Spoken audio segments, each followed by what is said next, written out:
Alright, welcome in, Tiger fans. As usual, Shane here. Welcome to Hoops and Football.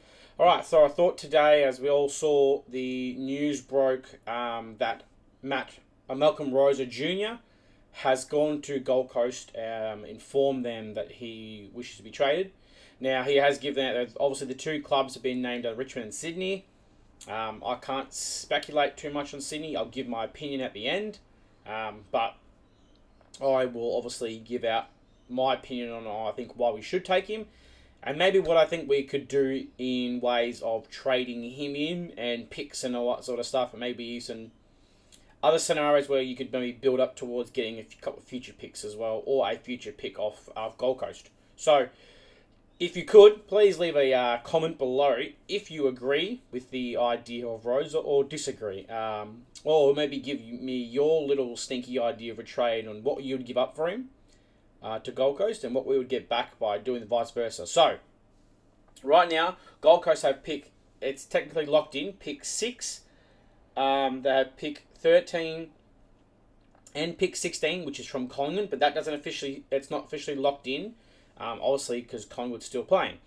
So I had heard there was people were saying that Rosa's probably valued at a third round pick.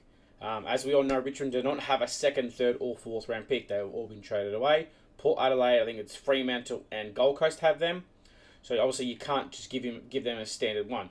So if Richmond were to have a decision on maybe they would like to get Rosa in and maybe get a couple extra picks, because you still want Lindsay. You still want Grill, you want Cummings, Roby's there. There's a lot of Philippus there. There's a lot of good talent in this draft. I watched Michael's Big Footy Cast last night and they did 20 videos. I think they did 20 and there was still plenty of talent left on the table. So, scenario one that I thought would go through my head could just be a standard future third from us to them. And that's it. Not sure whether they're going to want that considering they have two high up academy players this year. But it's an option. It's a quick, easy, simple one. We still stick with pick 2 and 3 or 3 and 4, depending on the West Coast scenario. And we go from there at the same time. But that's just what it is. So then I went with another scenario. I thought, what if Richmond was to trade down, like to slide, and allow them to take a couple of their prospects. I think it's Unwood and I can't remember the other one is. So we have pick 2 and 3, or 3 and 4, depending on the combo pick, as we know. Obviously, if you give them a higher pick, the happier they will be. So do you give them pick 2 / it could be 3. We slide down to pick 6. And then you can have the debate whether you want pick 13 or you want pick 16, which could vary. Which I'm definitely not against that. So you slide down, you slide down a few picks, and you get a late first round, and you can always flip that later on. I'm definitely all for that sort of idea because, down at pick 13, which could be pushed, by the time you take into academy players, that could be pushed out to pick 15, 16. You will still have a Matt LeRae that's still hanging around, probably Hibbins-Hargrave, which I know a lot of Tiger fans are quite keen on. So that scenario is definitely possible there as a scenario number 2. And so you also get Rosa JR in as well in that scenario as well. So just remember, this is all just hypothetical. I don't have any intel. I'm just giving out my personal opinion on what I think Richmond could do via trade. And then the other one was you give up pick 2 or 3 or 3 and 4. I've got to say it every time because it will change. You get pick 6 and you ask for a future first.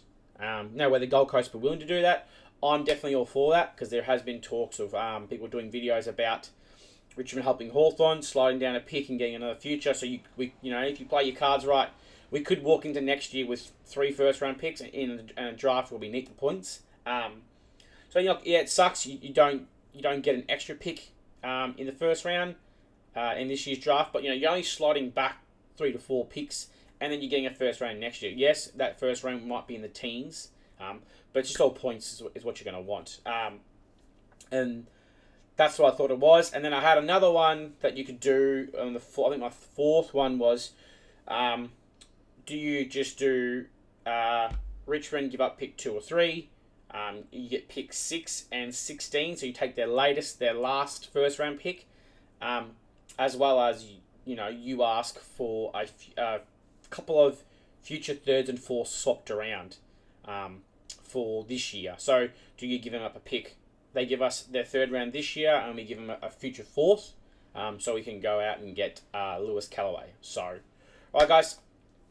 I know that Sam Flanders. I'll address this one now. Actually, I know I've got most of this is just based on Rosa JR. Actually, before I do that, I'll go into why I think we should have Rosa JR, because I did say that. So I've just given out the trade scenarios, and also why I think we should, as a club, get Rosa.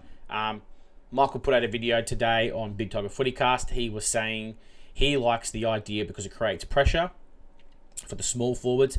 So right now, if you really think about the small forwards we have, was it Green, Houghton, technically you could say, Morris Rowley Jr., Seth Campbell, Ryan Mansell in a way. And I really think Steely Green isn't going to be as good. He's may never be as good as what Rosa is. You know, Rosa against us in the VFL kicked 4 goals. He does tend to kick a fair few goals. He's got the good goal sense. Does allow you to unleash Ryan Mansell and probably Seth Campbell, up the forward more and push him up the wings and give him a bit more chance to run, because that's what those two boys are really well known for, high speed. So I'm definitely all for that. And people always say, you know, it's not an A-grade player, but if you look going into Richmond's dynasty, look at the players that Richmond had brought in, they weren't all A-graders. So Nate Curvis wasn't an A-grader when we got him. Josh Caddy was not an A-grader. Dion Preston probably was the only A-grader in that run, but Sean Griggs, Bashir Hooley, when they came into our club, they weren't A-graders. You probably have an argument, maybe a few of them turned into A-graders once they got to the club and had built upon their reputation because they weren't getting enough chance elsewhere. But definitely that's what I thought you could see as well, because we could get Rosa in and he turns into an A-grader or a B+. So sometimes you just players need better opportunity, and we could give that opportunity to Rosa to see how he goes and unleashing him upon Richmond's forward, and see where we go from there. So I will go back to the Flanders part. I did have the idea is you could always work away as another trade scenario is where you get Rosa, Flanders, and you give up pick 3, and you might need to maybe bring another club in because you don't want to slide too far back. I don't want to slide out of the team into the teens, but maybe it's just a standard slide where we get Rosa, Sam Flanders, and we go from pick 2 to pick 6.